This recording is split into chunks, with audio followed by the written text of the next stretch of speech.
Welcome to Uncovering Trust, a podcast by Edison Group, a content-led IR business integrating analyst content, digital targeting, and investor engagement.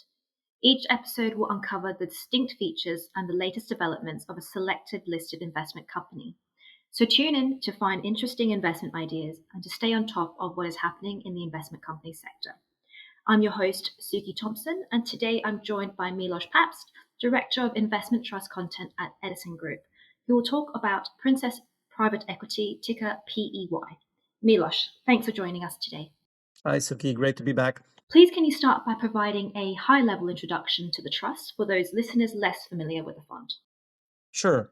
Princess Private Equity, or Partners Group Private Equity, as per the name change to be proposed at the forthcoming AGM, is an investment company which offers a balanced exposure across private developed markets, with 47% of its portfolio value at the end of February invested in North American businesses and 42% in Europe domiciled companies, with 7 and 4% in Asia Pacific and the rest of the world, respectively. Over the years, the company changed its focus from investments in private equity funds managed by third-party general partners to direct investments managed by Partners Group, its investment manager. That's helpful. Could you tell us a bit more about Partners Group? Yes, of course. Partners Group is one of the leading private market investment managers with assets under management of over $147 billion, of which $76 billion is in private equity. It follows an entrepreneurial governance approach and seeks to develop its portfolio companies into market leaders.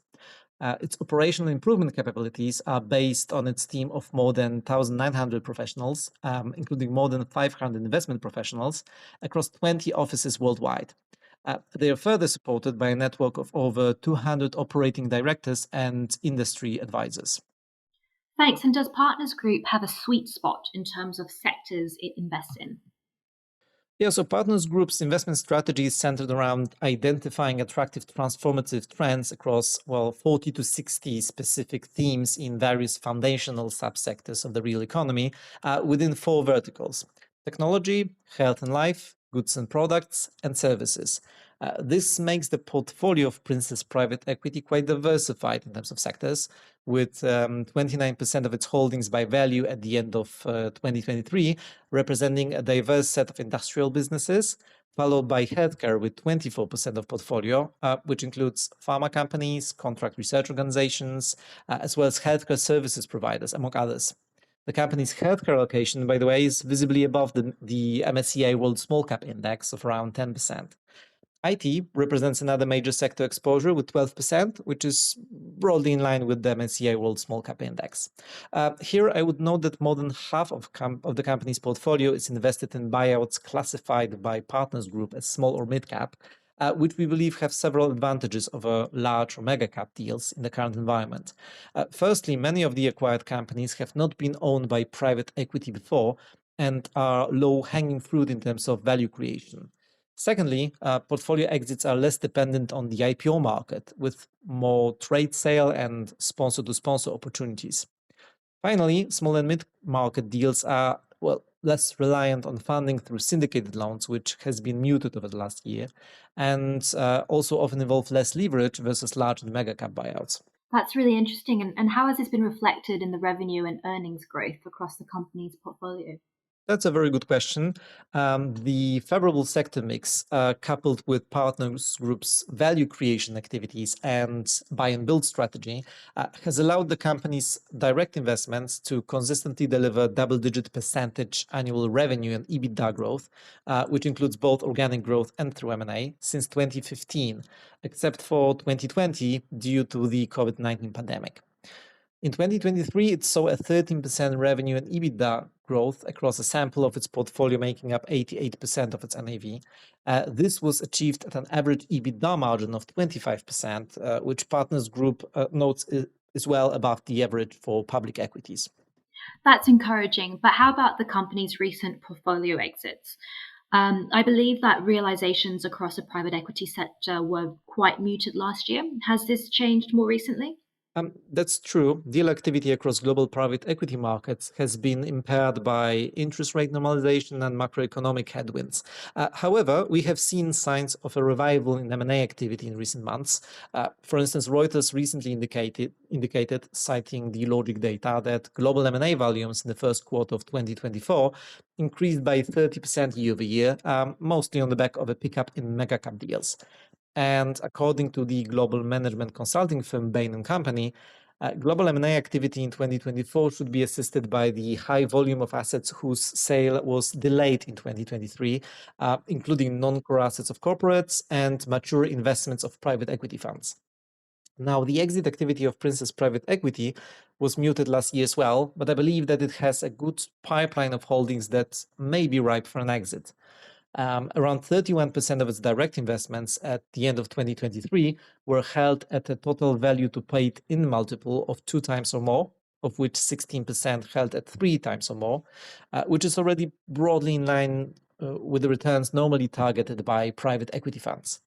I believe that the increasing maturity of the company's portfolio is also illustrated by its vintage profile, with 2019 and earlier vintages making up around 56% of its end 2023 portfolio value.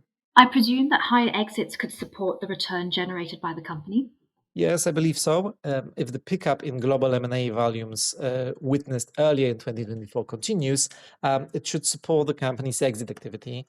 This, in turn, would translate into improved returns if the company is able to deliver sizable uplifts to previous carrying values upon exits, as it has done historically. The company achieved an average uplift to fair value 1 year prior of 50% on average on its 11 major full exits over the 5 years to end June 2023.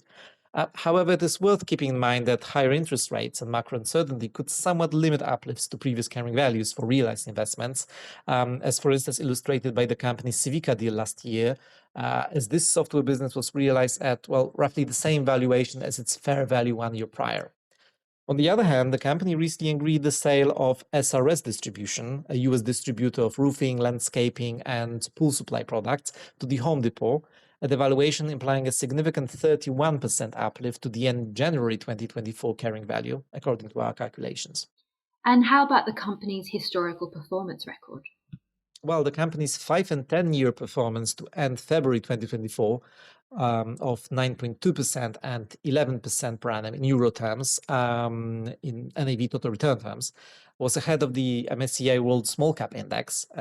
We consider listed small companies a better comparator for the PE industry than the public flagship indices, given the average size of a PE-backed company.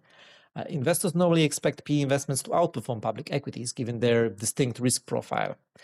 That said, the company's performance lagged the average return of its listed private equity peers, which may be due to several factors, and I will now cover at least some of them.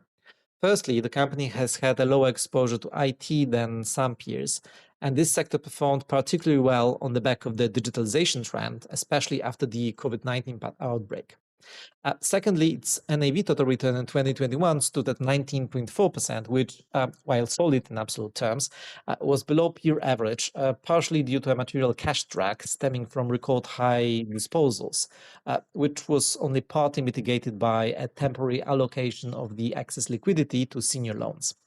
Moreover, its policy of hedging its portfolio to the euro, which was abandoned in March 2023, also had a minor negative impact on its 10-year performance, as the effect of a stronger US dollar against the euro was offset by hedging losses.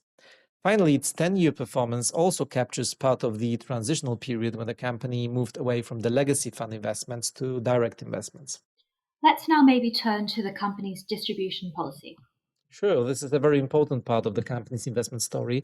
It has consistently delivered on its policy to pay out an annual dividend of 5% of opening NAV since 2011, with few exceptions. Furthermore, the company's capital allocation policy has recently been updated to include a well-defined framework for carrying out buybacks. In the event the company's share price discount to last reported NAV reaches 30% or more, the company will allocate 75% of the free cash flow it generates to share repurchases. At a discount of 20% or more, but below 30%, it will use 50% of free cash flow. However, even if the discount is narrower than 20%, the board retains the right to embark on share buybacks if it considers it beneficial to shareholders. I think this framework highlights the company's clear focus on limiting the discount to NAV and performing share repurchases when these are particularly NAV accretive. Finally, can you maybe discuss the company's balance sheet headroom? Yes, with pleasure. The company had around 110 million euros of cash and equivalents and undrawn credit facility at the end of March 2024. This, together with the contracted exit proceeds, more than covers all of its outstanding investment commitments. Therefore, I believe that the company has a comfortable liquidity position, assisting its dividend payments, further investments, and potential buybacks. Thank you, Milosz. I think you've given us a very good rundown about the trust and what it has to offer. You've been listening to Uncovering Trust, a podcast by Edison Group. If you want to find out more about Princess Private Equity and other investment companies we cover, please visit our website, edisongroup.com.